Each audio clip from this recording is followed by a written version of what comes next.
Mari kita masuk ke dalam firman Tuhan. Saya ingin membahas satu tokoh yang begitu saleh, di mana waktu Tuhan cari gitu satu orang yang saleh yang Tuhan ingin ajak kerjasama. Ditemukanlah seorang bernama Nuh, ya, seorang bernama Nuh. Di Kejadian pasal 9 kita lihat ya, Kejadian pasal ke-9 dengan judul Jangan Lengah.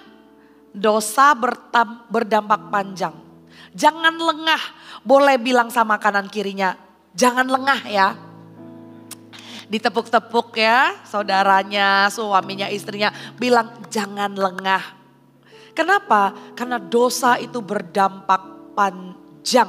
Sebelum kita lihat Kejadian pasal 9, nanti kita akan sama-sama lihat ayat 18 sampai 29. Sebelum kita baca, kita tahu ya kalau Nuh begitu saleh dan Nuh menjadi pilihan Tuhan untuk diselamatkan dari air bah. Nuh menjadi pilihan Tuhan bersama dengan keluarganya. Ternyata keluarga itu penting di hadapan Tuhan. Dan kalau kita saleh, ikut Tuhan sungguh-sungguh, Tuhan bukan cuma ingat kita, tapi Tuhan ingat keluarga kita. Nuh ini bersama dengan keluarganya masuk ke dalam bahtera dan mereka luput dari air bah yang kita tahu menghapus bumi ini. Nuh masuk bersama dengan keluarganya dan bersama dengan hewan sepasang-sepasang ya, kita tahu. Dan sisanya musnah oleh air bah. Nuh ini menjadi pilihan dan bersama keluarganya mereka masuk, kemudian keluar dari air bah, mereka mencetak sejarah baru, sejarah manusia di muka bumi. Nah, inilah cerita waktu Nuh keluar dari bahtera. Jadi ini bukan cerita air bahnya, tapi cerita setelah air bah selesai. Oke, ceritanya ada di Kejadian 9, tadi saya bilang ayat 18 sampai 29. Saya bacakan ya, mari kita lihat Nuh dan anak-anaknya. Anak-anak Nuh yang keluar dari bahtera, oke, ini ceritanya keluar dari bahtera, ialah Sem, Ham, dan Yafet. Ada berapa anaknya? Ada 3, Sem, Ham, dan Yafet. Ham adalah bapak Kanaan. Yang 3 inilah anak-anak Nuh dan dari mereka inilah tersebar penduduk seluruh bumi. Nantinya keturunan Abraham, bangsa Israel itu semua dari keturunan ini. Nuh menjadi petani. Dialah yang mula-mula membuat kebun anggur. Setelah ia minum anggur, mabuklah ia dan ia telanjang dalam kemahnya. Maka Ham, bapak Kanaan itu melihat aurat ayahnya. Lalu diceritakannya kepada kedua saudaranya di luar. Sesudah itu Sem dan Yafet mengambil sehelai kain dan membentangkannya pada bahu mereka berdua, lalu mereka berjalan mundur. Mereka menutupi aurat ayahnya sambil berpaling muka sehingga mereka tidak melihat aurat ayahnya. Setelah Nuh sadar dari mabuknya dan mendengar apa yang dilakukan anak bungsunya kepadanya, berkatalah ia, "Terkutuklah Kanaan. Hendaklah ia menjadi hamba yang paling hina bagi saudara-saudaranya." Lagi katanya, "Terpujilah Tuhan Allah Sem, tetapi hendaklah Kanaan menjadi hamba baginya. Allah meluaskan kiranya tempat kediaman Yafet. Dan hendaklah ia tinggal dalam kemah-kemah Sem, tetapi hendaklah Kanaan menjadi hamba baginya." Nuh masih hidup 350 tahun sesudah air bah. Jadi Nuh mencapai umur 950 tahun lalu ia mati. Ayo kita sama-sama lihat kisah waktu Nuh keluar dari air bah ini. Waktu Nuh keluar dari air bah ini umurnya 600 tahun Bapak Ibu. Wah, sebelum air bah ini ya manusia hidupnya 900 tahun, 600 tahun. Tapi kemudian Karena manusia melakukan yang jahat di mata Tuhan. Mereka terus kejahatannya semakin menjadi-jadi. Maka usia mereka tidak lagi di dalam 900 tahun. Tapi di firman Tuhan ada bilang kalau mereka hidupnya itu 100-150 tahun. Jadi sejarah mencatat demikian ya Bapak Ibu. Wah 900 tahun. Ngapain aja ya 900 tahun ya. Saya gak tahu ngapain aja. Tapi kira-kira waktu Nuh ini keluar dari air bah, ada 3 anaknya. Dan 3 anaknya inilah yang mencatat sejarah peradaban manusia. Di mana bangsa-bangsa yang nantinya lahir Abraham, Israel. Kemudian sampai ke seluruh bumi dari 3 keturunan ini. Kalau dibaca ayat pasal ke-10. Ini kan pasal 9 ya. Coba kalau dilihat nanti pasal ke-10. Itu ada tuh keturunannya nanti anaknya siapa. Nah Bapak Ibu. Seperti apa kita ingin anak kita itu tercatat dalam kitab kehidupan? Tidakkah kita ingin keturunan kita dicatat sebagai orang yang Tuhan perluas kemahnya? Tidakkah kita ingin dicatat sebagai bahwa Allah kiranya menjadi tempat kediaman anak-anakku? Amin Bapak Ibu. Tidakkah kita ingin anak cucu turun-temurun? Tuhan sudah tahu loh namanya. Tuhan itu adalah Alfa dan Omega. Tuhan tahu nanti Bapak Ibu yang belum punya cucu, nanti cucunya ada berapa. Tuhan tahu. Nama-nama mereka Tuhan tahu. Tapi nanti kisah hidup mereka bagaimana tercatat, ada andil, ada bagian daripada kita untuk mewariskan iman ini kepada mereka. Bersama keluargaku akan melayani Tuhan. Tapi apa yang harus kita lakukan itulah yang kita harus perhatikan baik-baik. Supaya kita jangan sampai lengah. Kita jangan sampai terima dampak dosa itu yang panjang. Nah Nuh punya 3 anak ini. Setiap anak tercatat kisah hidup yang berbeda. Dari kisah ini yang tadi kita baca. Itulah tertulis nanti ke depannya mereka itu jadi apa. Wah ternyata pasal dan ayat yang tadi kita baca itu sangat menentukan perjalanan anaknya bersama dengan Tuhan nanti ke depan. Dimulai daripada mereka keluar dari air bah. Oke. Nuh berusia 600 tahun. Dari semua orang dialah yang paling saleh. Dia yang dipilih Tuhan untuk masuk Bahtera. Terus keluarlah dia. Nah coba ikutin ceritanya ya. Bapak Ibu waktu Nuh keluar daripada Bahtera. Dia ngelihat itu semua bumi itu rata. Dia harus memulai bertani lagi. Dia harus tanam sayur untuk supaya dia bisa hidup kan.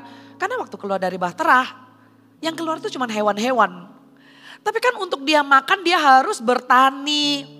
Dia harus mengusahakan, dia harus bekerja untuk menghidupi keluarganya sampai hari ini pun.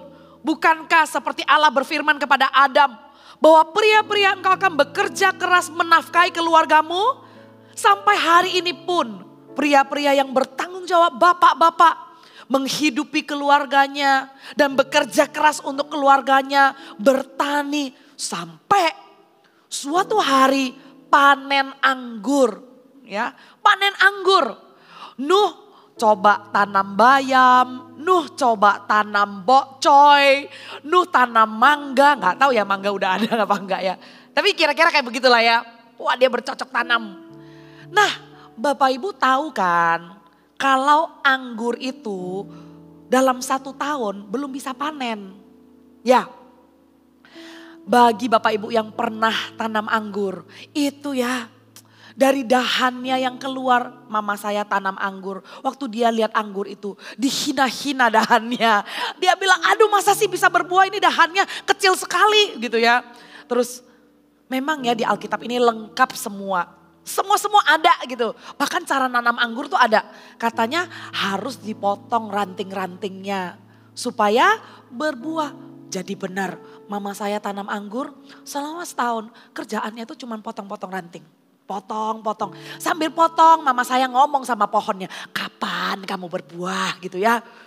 Terus waktu dipotong, udahan yang awalnya datang dihina-hina katanya, kurus banget sih gimana nanti bisa berbuah gitu ya. Dia potong-potong selama setahun, akhirnya dahannya bertambah besar, bertambah kuat. Mulai merambat di kerangka-kerangkanya. Setahun lebih baru berbuah. Jadi Nuh waktu kita lihat dia menjadi petani. Dan dia yang mula-mula membuat kebun anggur. Setelah ia minum anggur, kejadiannya nggak secepat dia keluar dari bahtera langsung dia minum anggur.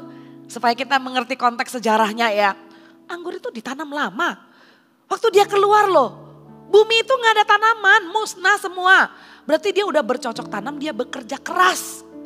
Dia bekerja keras seperti halnya waktu kita bekerja keras untuk menyekolahkan anak, untuk mengumpulkan dana untuk kuliah semuanya. Sampai satu titik kayaknya wah selesai bebanku, anakku udah selesai kuliah. Belum lagi. Harus nikahin anak gitu ya. Terus wah selesai bebanku. Jadi ada momen-momen gimana kita kerja keras gitu ya. Sampai akhirnya panen anggur dan Nuh minum anggur. Waktu minum anggur ditulis apa? Setelah ia minum anggur mabuklah dia.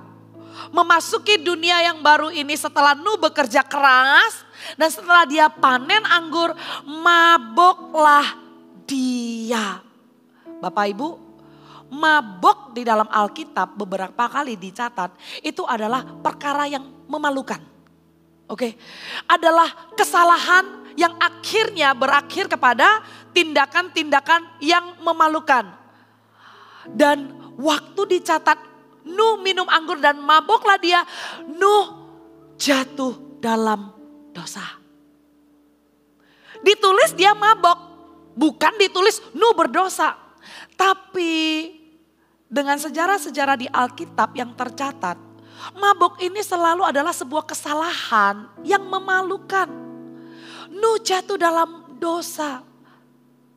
Saya ingin Bapak Ibu perhatikan betapa menariknya seorang yang ikut Tuhan, berjalan bersama dengan Tuhan. 600 tahun gak salah. 600 tahun dia saleh. Bapak Ibu 600 tahun loh. 600 lah pe. Lama ya. Dia ditemukan saleh. Tapi orang saleh pun akhirnya setelah 600 tahun jatuh ke dalam dosa. Ada sebuah celah dan dia lengah. Di dalam dia memulai kehidupan barunya. Memasuki dunia baru setelah air bah. Setelah dia menjadi partner Tuhan. Setelah dia menyaksikan mujizat. Setelah dia berhasil luput daripada malapetaka air bah itu. Dia jatuh ke dalam dosa. Sedih ya. Kadang waktu kita ikut Tuhan, kita itu ikut Tuhan sungguh-sungguh waktu susah. Kita tuh ajarin anak-anak waktu kita lagi bergumul untuk melunaskan hutang. Kita lagi bergumul melawan masalah-masalah dan tantangan hidup. Kita bilang sama anak-anak kita, percaya Tuhan itu setia. Kita turunkan nilai-nilai kebenaran. Kadang orang hidup itu waktu susah, gak punya banyak pilihan. Waktu di dalam masalah, cuman bisa berharap sama Tuhan. Tapi lengahnya, jatuhnya, waktu senang. Waktu berkelimpahan, waktu panen anggur. Waktu tidak lagi susah. Waktu susah, ngajarin anaknya, Tuhan setia. Terus percaya sama Tuhan ya. Jangan marah sama Tuhan. Tetap cari Tuhan. Tapi waktu senang opsi banyak. Pilihan jadi banyak. Waktu susah opsi gak banyak. Tapi waktu udah happy, udah gak ada masalah. Tiba-tiba didikannya kok berubah. Didikan yang sebelumnya semua tanya Tuhan dulu ya. Mau sekolah mana, ayo doa tanya Tuhan. Mau ambil keputusan apa, doa tanya Tuhan. Tapi waktu udah panen, waktu udah punya kemampuan, waktu udah punya ini dan itu, udah punya banyak pilihan. Didikan sama anak itu udah beda. Didikan sama anak, kamu mau sekolah apa? Papa bisa. Kamu mau kemana? Udah gak pakai doa. Disitulah lengah. Didikan yang dikasih ke anak itu bukan lagi mengandalkan Tuhan. Tapi papa bisa, mama bisa. Kamu pilih aja kamu mau sekolah di mana. Kamu mau sekolah dalam negeri, kamu mau sekolah luar negeri. Kamu mau beli apa, kamu mau makan apa. Semua papa mama bisa sediakan buat kamu. Tidak lagi tanya Tuhan. Lengahnya itu di situ. Orang Kristen jatuh meninggalkan Tuhan tidak selalu di dalam kesesakan. Tapi gak sedikit loh orang tuh yang jatuh di dalam kemenangan. Orang itu lengah waktu hidupnya senang.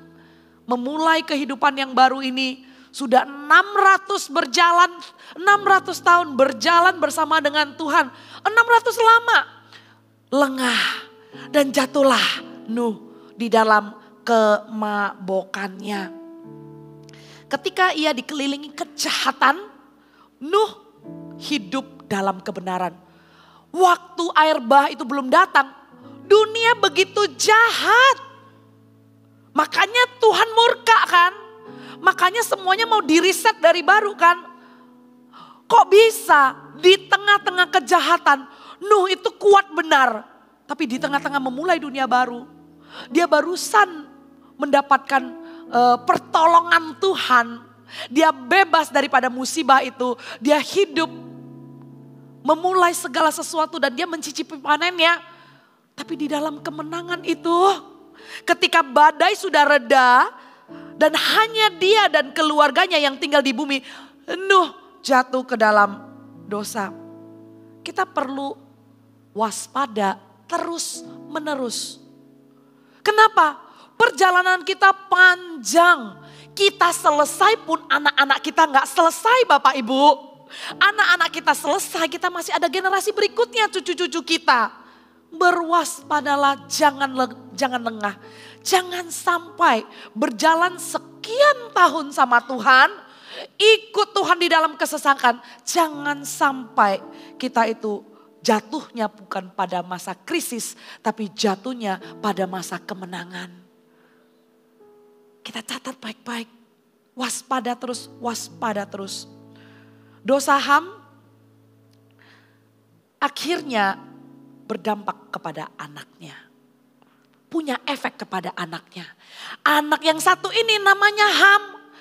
Kita lihat ya, waktu dia mabuk maka Ham, ayat yang kedua-dua. Bapak kanan itu melihat aurat ayahnya, lalu diceritakannya kepada kedua saudaranya di luar. Di terjemahan aslinya, itu bukan cuma sekedar menceritakan. Tapi di terjemahan aslinya itu dibilang begini, Ham itu take delight in telling the story. Artinya begini, Ham itu waktu menceritakannya, dia menceritakannya dengan bergembira. Atas kesalahan moral papanya. Dia melihat auratnya dan dia menceritakannya dengan gembira. Ham melakukan hal yang buruk. Dia sendiri pada saat itu dibandingkan kedua saudaranya, dia melihat aurat ayahnya dan dia menceritakannya dengan gembira. Sewaktu Ham menjadi anak yang seperti itu, ya, akhirnya dialah yang menjadi bapa Kanaan. Tidakkah kita lihat dari awal-awal ayat yang kita baca ya. Kenapa setiap kali nama Ham disebut ada dibilang Ham bapa Kanaan, Ham bapa Kanaan. Karena Ham memulai dengan dosa yang menertawakan amoralitas. Dia bergembira sama hal-hal yang memalukan. Kenapa dia gak sedih? Ini terjadi kepada ayahnya. Kenapa dia gak seperti dua saudaranya yang taruh kain di pundaknya dan jalan mundur dan menutup aurat ayahnya dan tidak melihat auratnya. Kenapa dia ini justru melihat dan menertawakannya? Kenapa? Waktu satu anak ini memulai dengan menertawakan dosa dan bergembira atas dosa. Oh, apa yang dituai turun-temurunnya Ham lebih jahat daripada itu. Berhati-hatilah karena dosa yang kita pikir enggak seberapa kita tabur, itu dipanen sama cucu turun temurun kita, itu dahsyat dosanya. Karena setelah daripada Ham yang hanya lengah sedikit dengan dosa menertawakan aurat ayahnya dan menceritakannya, aduh kita pikir Allah cuman hal sepele kayak begitu bisa sefatal apa sih akibatnya? Oh, jangan main-main. Karena kenapa? Ham yang mulai menertawakan dosa dan tidak berduka dengan hal-hal yang amoralitas dilanjutkan oleh keturunannya penyembahan sensual, prostitusi sesat dan homoseksualitas. Itu dari keturunan Ham. Dan itu adalah orang Kanaan. Dan kita tahu kan kalau orang Kanaan itu adalah musuhnya orang Israel. Kok bisa? Sem, Ham dan Yafet itu anaknya Nuh. Tapi ada satu yang meninggalkan Tuhan. Dimulai dari apa? Keturunannya Ham menuai dosa-dosa yang jauh lebih tingkatnya itu udah berkali-kali lipat daripada nenek moyangnya. Mereka itu amoralitas Sodom dan Gomora, kejahatannya semua itu dari mana? Dari keturunannya Ham. Bapak Ibu, jangan anggap enteng dengan hal-hal yang kita kompromi sewaktu kita masih hidup. Bapak Ibu, kalau Bapak Ibu adalah orang Kristen dan ikut Tuhan, yuk kita ikut Tuhan sungguh-sungguh dengan takut akan Tuhan. Jangan sampai kita menjadi orang Kristen yang selalu abu-abu, yang kalau di pekerjaan beda dengan di gereja, yang standar kebenarannya bilang sama anak-anak harus takut akan Tuhan. Tapi membuat anak-anaknya bingung, papa mama ngajarin takut akan Tuhan. Tapi saya lihat papa mama kok bohong. Saya lihat papa mama kok nggak cincai sama orang. Kok perhitungan sama orang. Papa mama sama orang lain kok galak-galak. Mereka bingung gimana sih jadi orang Kristen ini. Kalau kita ikut Tuhanlah dengan takut akan Tuhan. Ikut Tuhanlah dengan visi bahwa nanti kalau ada celah dan kita lengah, kita anggap sepele, ya. Kita anggap sepele seperti Ham. Allah, masa sih cuma sekedar menertawakan dan melihat aurat ayahnya bisa segawat apa sih, bisa sefatal apa sih? Segawat itu saudara, sampai cucu turun temurunnya itu menjadi orang yang menyembah sensualitas. Sampai mereka tuh begitu kompromi dengan amoralitas. Itulah akibat daripada dosa. Selalu dengan hal yang abu-abu, kemudian terjerumus kepada hal-hal yang jauh lebih gelap dari itu, yang itu adalah tuayan cucu turun temurun. Waktu Ham melakukan itu, dia tidak bisa melihat kesudahannya, tapi dialah yang menjadi bapak Kanaan. Dialah yang menjadi bapak atas kejahatan-kejahatan di Sodom dan Gomora. Dan kemudian tindakan Ham ini menertawakan otoritas papanya sebagai seorang hamba Tuhan. Jelas, papanya itu adalah satu-satunya orang yang Allah luputkan dan Allah berbicara kepada dia. Dia adalah pilihan Tuhan. Dan anaknya ini menertawakan otoritas papanya. Anak ini tidak menghormati orang tuanya. Dia menertawakan. Pastinya anak ini enggak langsung menertawakan otoritas. Atau langsung menjadi orang yang tidak sopan seperti itu. Tapi pasti dia melihat dan diberikan toleransi beberapa kali baru ada kejadian ini. Kita perlu berhati-hati kepada anak-anak, kepada orang muda. Kalau di sini ada orang muda, dengarkan baik-baik. Bagaimana kita hidup tunduk kepada otoritas yang Tuhan sudah pasti berikan kepada gereja, itu dilihat oleh anak cucu turun temurun. Kalau papa dan mama menghormati gereja, otomatis anak cucu turun-temurun juga akan menghormati otoritas yang Tuhan kasih ke muka bumi, yaitu gereja. Tapi kalau papa dan mama bergereja hanya sebagai orang Kristen yang menganggap gereja itu gedung ibadah dan tidak mengenal otoritas, maka jangan harap anak-anak juga akan melihat gereja sebagai sebuah otoritas. Anak-anak gak bisa melihatnya. Tapi kalau papa dan mama bisa melihat otoritas yang Tuhan berikan kepada gereja, takut akan Tuhan untuk ngomong sesuatu yang menjelekkan mempelai Kristus, menahan-nahan bibir ini, jangan sampai ada pelanggaran dan kata-kata yang gegabah diucapkan hanya untuk menentang rumah Tuhan yang adalah mempelai Kristus. Jaga Bapak Ibu, karena gereja itu adalah pasangannya Tuhan Yesus di muka bumi. Yang begitu intim, yang Tuhan cintai sampai dibilang adalah mempelai Kristus. Tapi dengan gegabah kadang kita keperucut begitu aja. Kita katakan sesuatu tuh yang enggak menyenangkan hati Tuhan tentang gereja. Kita menghakimi pekerjaan Tuhan lewat rumahnya. Oh, hati-hati Bapak Ibu, hati-hati. Gereja adalah rumah Tuhan. Gereja adalah otoritas yang Tuhan berikan. Kalau kita bisa setia dan menjaga sikap dan integritas, hidup sebagai orang Kristen yang memberikan contoh teladan kepada anak-anak dengan menghormati gereja, menghormati otoritas yang Tuhan jelas kasih di rumahnya, kita gak perlu nanya kanan kiri, parenting ya. Bagaimana menjadi orang tua menghadapi remaja, bagaimana ikutin seminar sana sini, meminta masukan, minta anaknya didoakan.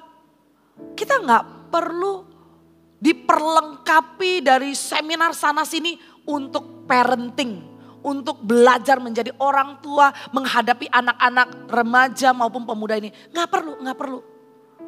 Tapi dengan tindakan sederhana aja. Selama kalau kita sendiri mengambil keputusan untuk menghormati otoritas Tuhan yang Tuhan berikan kepada gereja, itu menjadi bekal terbaik untuk anak-anak kita belajar menghormati otoritas yang di rumah. Anak-anak akan menghormati otoritas Bapak Ibu dan tahu aturan otoritas mana yang harus didengar, otoritas mana yang harus tunduk. Karena pertama-tama mereka melihat teladan terlebih dahulu papa mamanya tunduk kepada otoritas gereja. Sederhana, simple. Tuhan pasti bekerja dan membuat kita melayani bersama dengan keluarga kita. Yang percaya katakan amin. Amin. Nah, waktu Ham meremehkan otoritasnya, otoritas papanya sebagai hamba Tuhan, maka dia lakukan tindakan itu. Kecerobohannya terhadap ketelanjangan ayahnya mengungkapkan dua hal tentang Ham. Dia tidak merasa malu dan sedih terhadap kegagalan moral. Dan dia tidak menghormati ayahnya. Dan dia menginjak-injak otoritas ayahnya. Itulah yang membuat Ham berakhir sebagai bapak Kanaan. Tapi ada dua saudaranya. Oke, dalam ayat 23, dua saudaranya itu bernama Sem dan Yafet mengambil sehelai kain dan membentangkannya pada bahu mereka berdua. Lalu mereka berjalan mundur, mereka menutupi aurat ayahnya sambil berpaling muka. Sehingga mereka tidak melihat aurat ayahnya. Jadi gak ada alasan untuk kita bilang begini, aduh masa sial banget sih gara-gara ada kesalahan generasi sebelumnya. Berarti saya akan terkutuk ya sampai no. Kita tetap punya pilihan. Karena ada anak muda yang tanya kepada saya sebelum dia menikah. Dia tanya, Cemek, papa mama saya dulu belum kenal Tuhan. Jadi kita itu digedekan, dibesarkan dalam keluarga yang bukan Kristen. Sekarang saya mau menikah, saya punya ketakutan. Apakah kesalahan dan cara hidup orang tua saya yang salah, yang dulunya belum kenal Tuhan, itu akan menjadi kutuk buat saya. Ya, wah dia takut banget sama kutuk itu. Terus saya bilang, no. Kalau kita hidup dalam ketakutan, kita belum sempurna dalam kasih Kristus. Bukan berarti kalau kesalahan generasi sebelumnya, kemudian udah harga mati, kita tuh tidak akan bahagia. Enggak, ya. Tapi kabar ini jangan langsung, wah kabar baik lega. Kalau begitu saya tetap aja di abu-abu. Toh nanti anak saya punya pilihannya sendiri. Jangan coba-coba. Karena kenapa? Iya kalau mereka itu adalah Sem dan Yafet. Tapi kan ada Ham. Jadi jangan sampai kita pikir, oh ya udah kalau masing-masing orang ada pilihannya sendiri, udahlah ya. Nanti saya serahkan ke gereja aja untuk ngajarin anak saya. Iya kalau anaknya seperti Sem dan Yafet, tapi kalau anaknya kayak Ham, bukannya kita hidup di dalam kesedihan kalau tahu anak kita meninggalkan Tuhan. Tetap hidup takut akan Tuhan ya, amin, amin. Nah Sem dan Yafet ini, mereka habis dengerin saudaranya cerita tentang papanya. Dan dia menertawakan. Mereka punya pilihan. Mereka punya dua pilihan. Pilihan pertama, setelah dengar itu, mereka bisa bilang gini, mau tahu juga, pergi dan melakukan hal yang sama. Karena waktu diceritakan, mereka pasti namanya anak, ya kan? Kadang kan juga bisa ceroboh-ceroboh, kemudian ikut-ikutan. Tapi setiap dari kita itu punya pilihan. Mereka gak bisa mengatakan, atau kita tidak bisa mengatakan, karena dosa nenek moyangku makanya aku hari ini tuh gak bebas dari utang-utangku. Karena papa mamaku sih, makanya aku sekarang harus beresin semua masalah. Let's not play the blaming game. Mari kita jangan main di dalam gamenya saling menyalahkan. Masing-masing orang itu punya pilihan. Punya dua pilihan, Sem dan Yafet. Yang pertama ikut-ikutan dan melakukan hal yang sama dan cari tahu, mau tahu juga Atau mereka punya pilihan kedua. No, ini gak benar. Kok saudaraku ini bukannya justru nutup atau mereka nanya sama Ham. Loh, abis lu ketawa-ketawa lu gak nutupin? Ngapain lu cerita-cerita ketawa-ketawa di sini? Ya mungkin ya, gak tercatat di sini ya. Mungkin si Ham itu dimarahin sama Sem dan Yafet.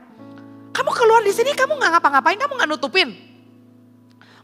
Terus mereka ambil pilihan kedua. Mereka tidak melakukan yang sama, mereka ambil pilihan kedua. Mereka bentangkan kain di bahu mereka dan mereka berjalan mundur. Mereka tutupin aurat ayahnya dan mereka tidak melihatnya. Dan mereka meninggalkan tempat itu. Diberkatilah anak yang menghormati orang tuanya. Dan firman Tuhan mengatakan begini. Hormatilah orang tuamu supaya baik keadaanmu dan lanjut umurmu. Diberkatilah orang yang menghormati orang tua, yang tidak menertawakan kesalahan orang tuanya, yang tidak gosipin orang tuanya kepada orang lain. Orang tua, mertua itu sama. Itu sama-sama orang tua. Papa mama kita sendiri, papa mama suami kita, papa mama istri kita, itu sama, itu adalah orang tua. Firman Tuhan katakan apa? Hormatilah orang tua. Bahkan itu bukan cuma dihukum 10 perintah Allah. Itu kan di perjanjian lama ya. Paulus mengulanginya di perjanjian baru. Di Efesus Paulus ulangi. Efesus pasal 6 ayat 1 sampai 3. Supaya kamu baik-baik saja dan supaya kamu berumur panjang di muka bumi.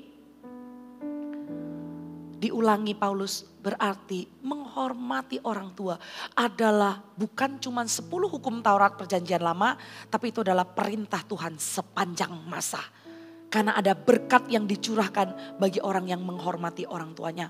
Sem dan Yafet melakukan tindakan itu bukan cuma menghormati orang tuanya, tapi mereka menunjukkan rasa takut mereka terhadap Tuhan. Mereka menunjukkan hormatnya mereka kepada otoritas papanya dan mereka tidak menginjak-injak otoritas papanya sebagai hamba Tuhan. Maka tergenapilah berkat daripada Sem dan Yafet ini. Dilanjutkan nanti di kitab berikutnya. bahwa dari garis keturunan mereka tergenapilah Abraham dan bangsa Yahudi. Dan kemudian dari keturunan mereka lah lahir Yesus sang Mesias. Wah, Bapak Ibu, bisakah kita bermimpi suatu hari anaknya Bapak Ibu akan tercatat sebagai orang yang mendatangkan sejarah baik di muka bumi. Cucu, 4 generasi berikutnya, 7 generasi berikutnya. Bukankah kita akan bersorak-sorai waktu reuni di kerajaan surga. Keluarga kita lengkap, tidak ada yang meninggalkan Tuhan. Bahkan mereka tercatat melakukan pekerjaan Tuhan dan menyenangkan hati Tuhan. Bukan hanya dikasihi Tuhan, tapi dicintai oleh orang banyak. Amin Bapak Ibu. Tapi di ayat yang 29 saya tutup ya, 28-29 ya. Nuh masih hidup 350 tahun sesudah air bah. Jadi dia ada 350 tahun lagi setelah kejadian ini. Jadi Nuh mencapai umur 950 tahun lalu ia mati. Mungkin kita bertanya-tanya ya.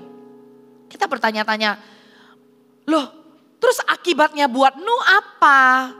Ya, kok seolah-olah wah Ham ini kemudian menjadi bapak Kanaan dan mereka menjadi hambanya. Sem dan Yafet itu disebut Nuh itu 2 kali loh. Kamu akan menjadi hambanya. Kanaan akan menjadi hamba. Kanaan akan begini. Terus Nuhnya gak menerima akibat apa-apa. Siapa tahu Bapak Ibu bertanya-tanya ya. Oh no. Dia hidup 600 tahun. Tapi sisanya 350 tahun. Ada sebuah penyesalan yang dalam di dalam hatinya Nuh. Mengetahui dan menyadari ada satu anaknya yang tidak lagi berjalan bersama dengan Tuhan. 350 tahun. Waktu dia mengucapkan nubuatan itu. Hai engkau Ham, Bapak Kanaan. Engkau akan menjadi hambanya Sem dan Yafet. Waktu dia mengucapkan itu, tidakkah hatinya koyak dan sedih mengetahui ada satu anakku tidak lagi berjalan bersama dengan Tuhan. Bahwa cucunya akan mewarisi kutukan yang berawal dari perilaku mabuknya.